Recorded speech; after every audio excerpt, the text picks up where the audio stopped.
in a remote corner of the world where the mountains blend with the sky and the earth breathes in sync with the seasons, there flowed an ancient river. This river, known as the Dream, had accompanied the passage of time with silent grace, witnessing forgotten eras and guarding untold stories. The Dream had a peculiarity that set it apart from any other watercourse. It was said that it could reflect not only the images of the present, but also the dreams and desires of those who approached its banks.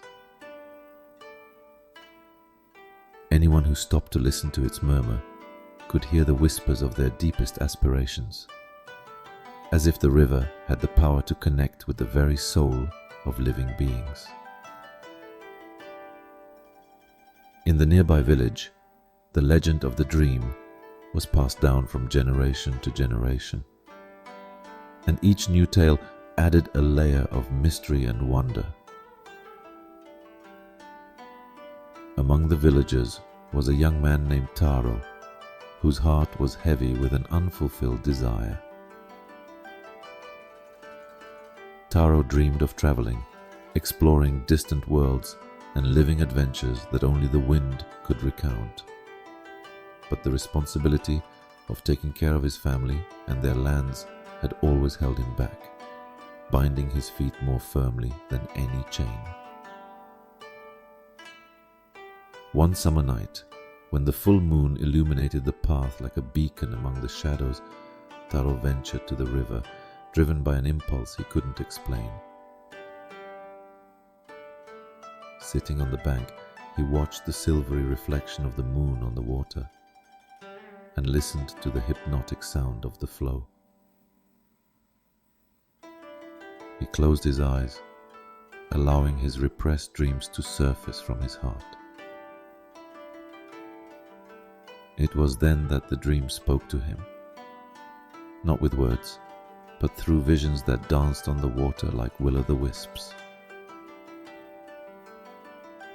Taro saw himself sailing on unknown seas, crossing endless deserts and climbing the highest peaks in the world. Each vision was more vivid than the last, each sensation so real it took his breath away. When Taro opened his eyes, the first light of dawn was tinting the sky with pink and gold. Something inside him had changed.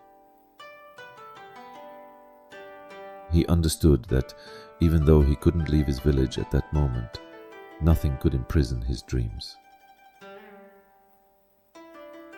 The river had given him a journey without him taking a single step, showing him that the freedom to dream was the most precious gift. From that day on, Taro lived with a renewed spirit. He dedicated himself to his family and their lands with newfound love, but always kept the visions gifted by the dream in his heart. And in moments stolen at sunset or dawn, he would return to the river to nourish his adventurous spirit, remembering that dreams can live and breathe within us, no matter where we are. Until the next story, and in the meantime, please take care of yourself.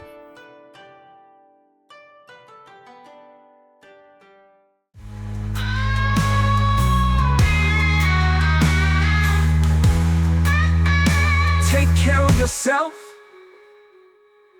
and do good for you and the world.